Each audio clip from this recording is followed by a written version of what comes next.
Navy SEAL who killed bin Laden reveals his greatest fear for U.S. futureSEAL Team 6 member Rob O'Neill rips the Biden administration for cooperating with the Taliban, reflects on 9/11 as America reaches 20 years since the 9/11 attacks. The former Navy SEAL credited with killing Usama bin Laden warned of the greatest threat now facing the U.S. "My biggest concern is the division in this country," O'Neill said. "Most people are good to each other.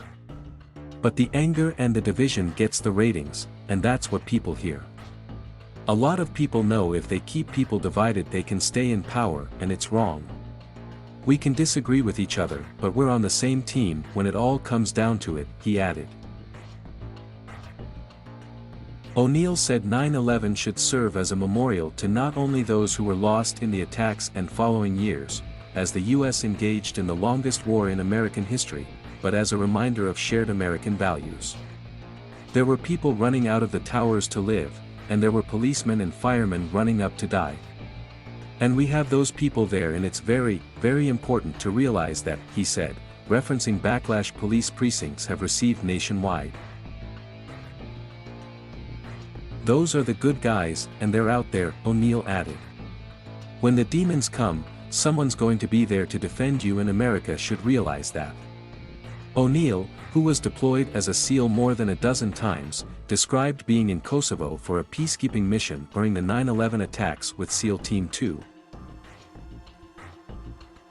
"That was as close as we ever thought we'd get to combat because there wasn't war on the horizon," he said. O'Neill described sitting in an operations center with the TV on and sending emails. A breaking news segment then took over the program that was playing and grabbed their attention.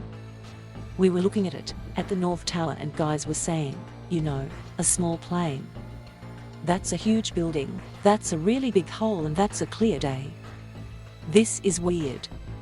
And we were all talking about it with some other SEALs and some intelligence people. And then the second plane hit the South Tower, and that's when we all knew immediately this is an attack.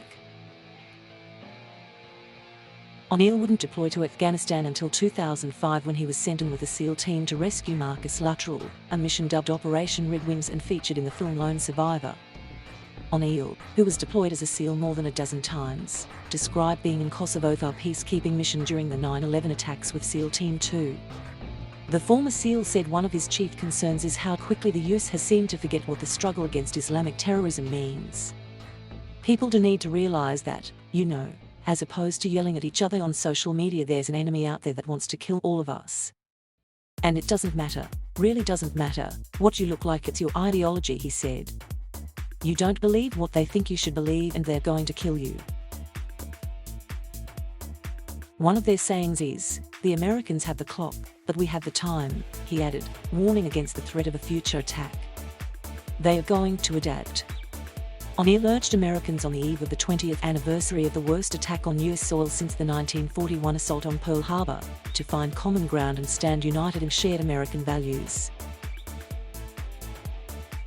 "One of my friends, Dakota Maya, always says, 'I don't want another 9/11, but I'll take another 9/12 because it united all of us,'" the former SEAL said, referring to a US Marine Medal of Honor recipient. "And not just Americans, but our way of life, because I think it was 84 countries lost people in the Twin Towers."